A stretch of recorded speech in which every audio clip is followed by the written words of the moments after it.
Au nom du Père et du Fils et du Saint-Esprit. Amen. Je crois en Dieu, le Père Tout-Puissant, Créateur du ciel et de la terre, et en Jésus-Christ, son Fils unique, notre Seigneur, qui a été conçu du Saint-Esprit, est né de la Vierge Marie, a souffert sous Ponce Pilate, a été crucifié, est mort et a été enseveli, est descendu aux enfers, le troisième jour est ressuscité des morts, est monté aux cieux, est assis à la droite de Dieu le Père Tout-Puissant, d'où il viendra juger les vivants et les morts. Je crois en l'Esprit Saint, à la Sainte Église catholique, à la communion des saints, à la rémission des péchés, à la résurrection de la chair, à la vie éternelle. Amen. Aujourd'hui, comme intention de prière, je souhaite poser les vocations sacerdotales. Prions réellement, tous ensemble, très souvent, pour que Jésus appelle plus de personnes à la vocation du sacerdoce ministériel et qu'il appelle aussi les jeunes à se laisser toucher par le message du Christ pour les mener peut-être vers le sacerdoce. Aujourd'hui, en premier chant, on va dire d'action de grâce, nous allons prendre un beau cantique. Un cantique qui se trouve en Exode 15. Il s'agit du cantique de Moïse. Alors, il est très long, je vous y reporte simplement, et nous allons lire ensemble un passage. Nous allons ensemble nous laisser toucher par un petit passage, plusieurs passages, allons-nous dire, de ce cantique. Je vais mettre les références en dessous simplement pour que vous sachiez quel verset je lis. Je chanterai à l'Éternel, car il a fait éclater sa gloire. Il a précipité dans la mer le cheval et son cavalier. L'Éternel est ma force et le sujet de mes louanges. C'est lui qui m'a sauvé. Il est mon Dieu, je le célébrerai. Il est le Dieu de mon Père, je l'exalterai. L'Éternel est un vaillant guerrier, l'Éternel est son nom. Ta droite, ô Éternel, a signalé sa force. Ta droite, ô Éternel, a écrasé l'ennemi par la grandeur de ta majesté. Tu renverses tes adversaires, tu déchaînes ta colère. Elle les consume comme du chaume. Qui est comme toi parmi les dieux, ô Éternel? Qui est comme toi, magnifique en sainteté, digne de louange, opérant des prodiges? Tu as étendu ta droite, la terre les a engloutis. Par ta miséricorde, tu as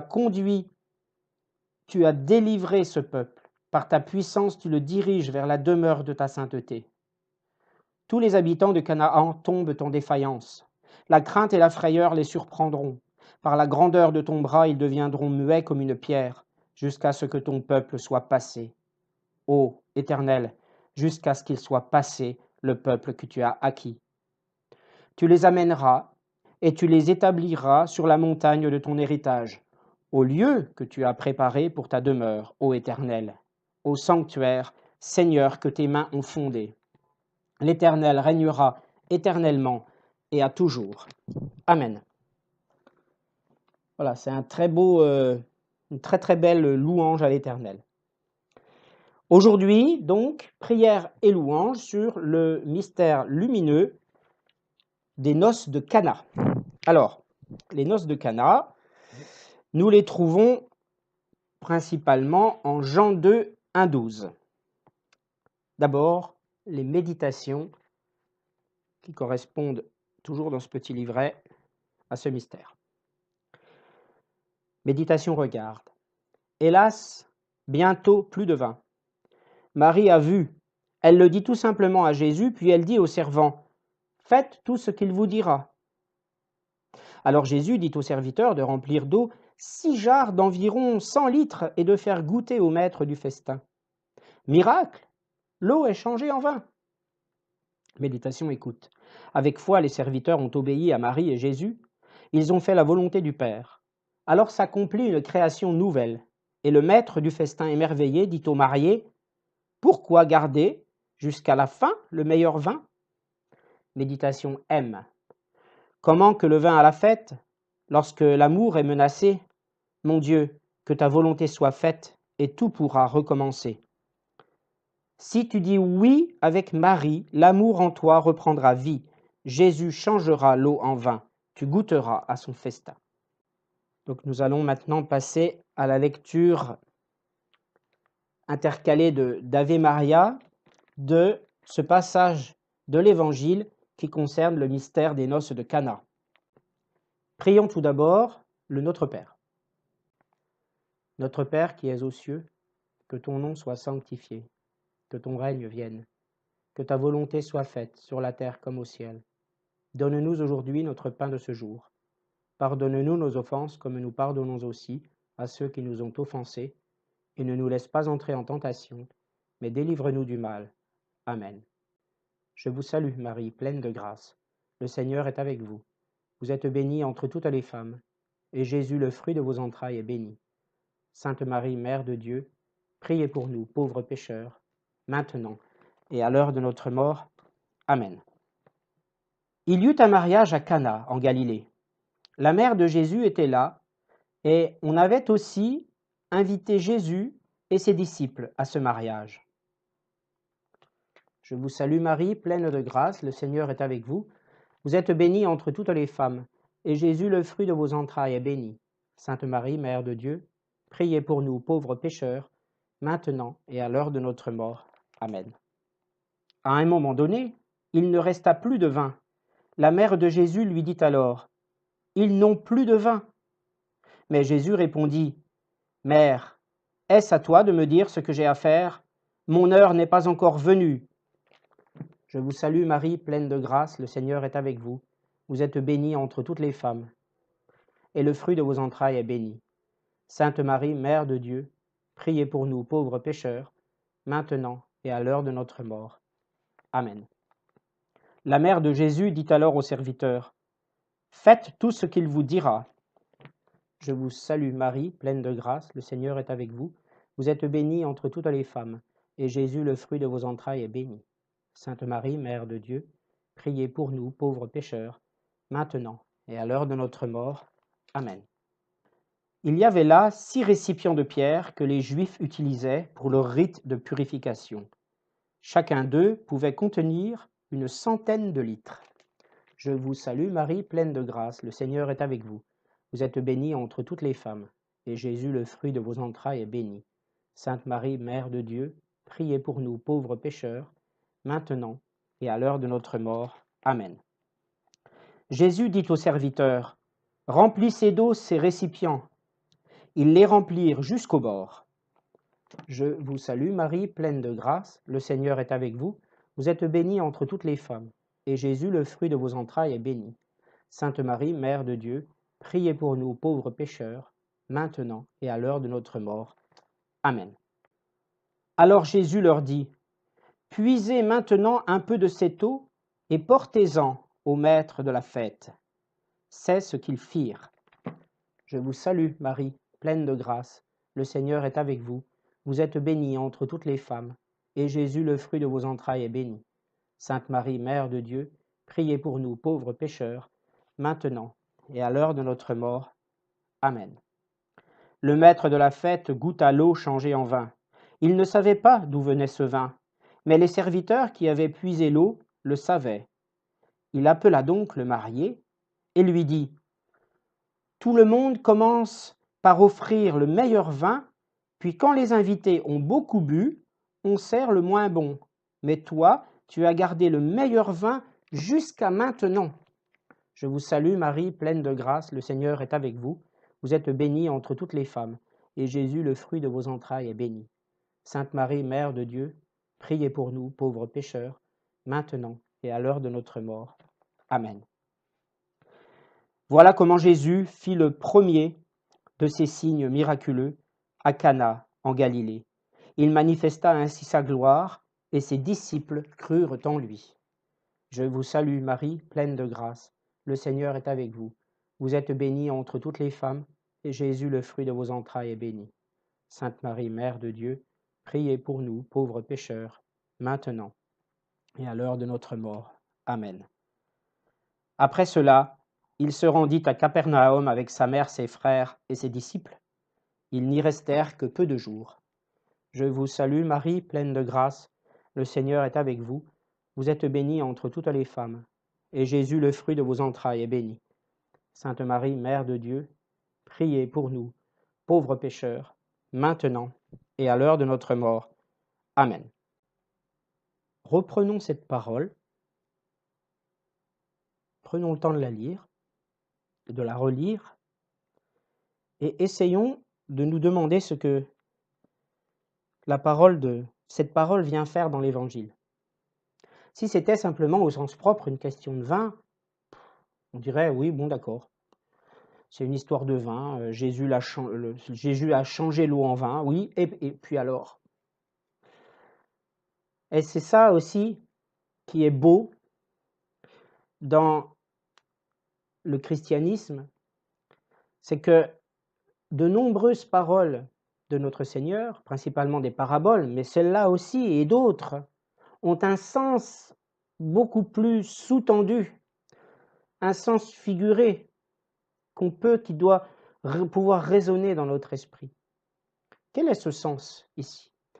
Déjà, cette version des noces de Cana, lorsque Jésus exprime à sa mère qu'il aimerait prendre un peu de distance avec elle, parce que son heure n'est pas encore venue. Jésus le dit très souvent dans l'Évangile. Son heure n'est pas encore venue. Et dans certaines versions, c'est marqué femme. Et femme, c'était une formule de politesse en grec. Ce n'était pas pour insulter sa mère qu'il disait cela, qu'il disait aussi qu'il était un petit peu abrupt avec elle. Mais c'était vraiment pour lui montrer que ce qui était important, c'était que tout ce qui était attaché à la croix devait se réaliser avant toute chose, et que d'une certaine façon, je dis bien, Jésus probablement n'avait que faire du fait qu'il manquait du vin. Alors on voit vraiment que toujours le vin est plus ou moins associé à une fête, au festin. Et le festin, c'est quoi? C'est de pouvoir, bien sûr, être avec Dieu. Quand Jésus change l'eau en vin, à Canaan, une ville réellement pleine de personnes, on va dire athées, selon le mot qu'on pourrait employer aujourd'hui, eh bien, il change l'eau en vin, c'est-à-dire qu'il va montrer la toute-puissance. Il va montrer une fois de plus, d'autant plus en ayant dit à sa mère, grosso modo, occupe-toi de tes affaires, eh bien, il va montrer réellement qu'il est là, il est le Fils de Dieu, le Fils unique de Dieu, et qu'il entend s'occuper réellement des affaires de son Père, il entend réellement montrer à la face du monde qu'il est le Messie. Montrer à sa mère, il prend de la distance, comme plus ou moins il l'avait fait déjà à la présentation au recouvrement au temple, quand Jésus avait 12 ans. Et là, réellement, bien, on voit que le vin est associé à la fête. Et Jésus change l'eau en vin. L'eau qui était un moyen de purification pour les Juifs, et bien là, il leur dit, venez au repas du Seigneur, venez réellement communier avec Dieu, convertissez-vous. Voilà, ce sont mes mots. Ce sont mes mots pour exprimer un petit peu l'image. Il y a peut-être plus à dire encore, mais c'est ce qui me vient, l'image un petit peu de ce qui ressort de ce passage de l'Évangile. Prenons le temps réellement de demander à notre Seigneur de nous inspirer davantage, de nous inspirer une sagesse par rapport à cette parole et par rapport à la parole en général.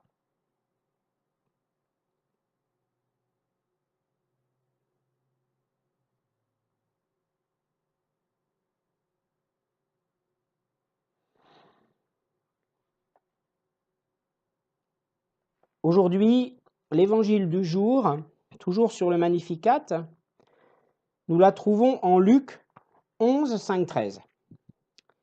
Alors là, c'est pareil. Luc 11, 5, 13. C'est une magnifique parole qui rejoint les deux paroles de Dieu que j'ai lues, chacune dans ce jour de la miséricorde divine et ce jour de l'Esprit Saint.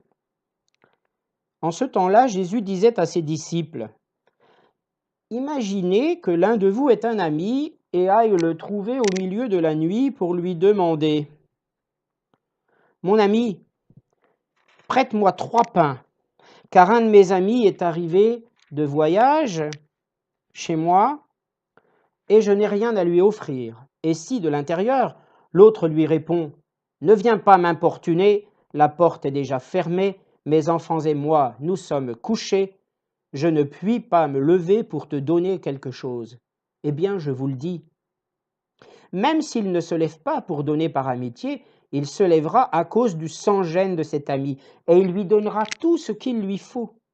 Moi, je vous dis, demandez, on vous donnera. Cherchez, vous trouverez. Frappez, on vous ouvrira. En effet, quiconque demande reçoit, qui cherche trouve, à qui frappe, on ouvrira. Quel père parmi vous, quand son fils lui demande un poisson, lui donnera un serpent au lieu du poisson? Ou lui donnera un scorpion quand il demande un œuf? Si donc vous, qui êtes mauvais, vous savez donner de bonnes choses à vos enfants, combien plus le Père du ciel donnera-t-il l'Esprit Saint à ceux qui le lui demandent? Acclamons la parole de Dieu. Parce que là, réellement, c'est magnifique. Ça veut quoi? Qu'est-ce que ça veut dire, cela? Ça veut dire tout simplement que on peut tout demander à Dieu. On peut même lui demander de nous convertir parce que on en a marre de notre vie actuelle, parce qu'on la trouve insipide, que sans lui, c'est difficile, que quelque chose nous manque. Est-ce que c'est lui, est-ce que c'est Dieu qui nous manque dans notre vie? Est-ce que nous ne faisons pas assez de Dieu la part qui lui revient, mais qui nous revient aussi à nous-mêmes? Et on peut demander à Dieu ça. J'ai déjà eu l'occasion de m'exprimer. On peut lui demander tout. On peut lui demander de nous inspirer réellement son esprit, de nous donner réellement de quoi nous illuminer de la compréhension de sa parole, nous donner la grâce. On peut lui demander de nous donner la grâce. Si on se convertit sincèrement, si on veut laisser derrière nous notre ancienne vie de pécheur non converti, si on veut réellement cheminer avec lui, on peut tout demander au Seigneur, même si on arrive devant lui, qu'on lui dit « J'ai fait des tas de bêtises, Seigneur mon Dieu, mais aujourd'hui, ça y est, je veux arrêter parce qu'effectivement, je me rends compte que j'ai été un pauvre hère et que sans toi, Seigneur, je suis totalement perdu, je le sais. Mais je voudrais plus te rencontrer, je voudrais plus me rapprocher de toi, je voudrais plus te sentir. Je voudrais moins être un étranger vis-à-vis de toi. Oui, Seigneur, j'entends parler de toi, je sais que quelque part ta parole me touche, mais je ne sais pas trop comment la concevoir. Je trouve encore ma raison là qui est là. Et est-ce que réellement, Seigneur, tu me destines à être plus proche de toi? Eh bien, c'est à chacun de nous de décider de faire nos propres choix et de nous rapprocher du Seigneur et de lui demander tout ce qu'on veut. Voilà, je parle beaucoup. Et il ne reste plus maintenant qu'à nous recueillir pour laisser notre cœur réellement s'imprégner de cette parole et sentir comment elle résonne en nous, chacun à notre façon.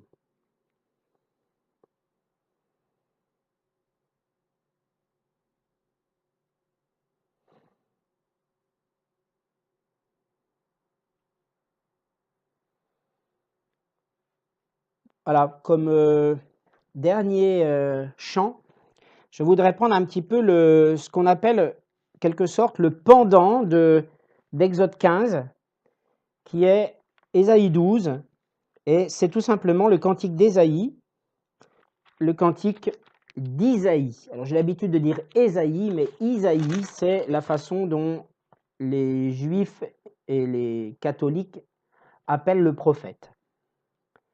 Seigneur, je te rends grâce, ta colère pesait sur moi, mais tu reviens de ta fureur et tu me consoles. Voici le Dieu qui me sauve, j'ai confiance, je n'ai plus de crainte, ma force et mon chant, c'est le Seigneur, il est pour moi le salut. Exultant de joie, vous puiserez les eaux, aux sources du salut. Ce jour-là, vous direz, rendez grâce au Seigneur, proclamez son nom, annoncez parmi les peuples ses hauts faits. Redites-le, sublime est son nom, jouez pour le Seigneur, car il a fait les prodiges que toute la terre connaît. Jubilez, criez de joie, habitants de Sion, car il est grand au milieu de toi, le Saint d'Israël.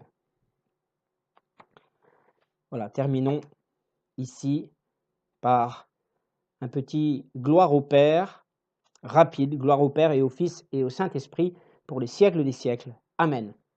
Au nom du Père et du Fils et du Saint-Esprit. Amen.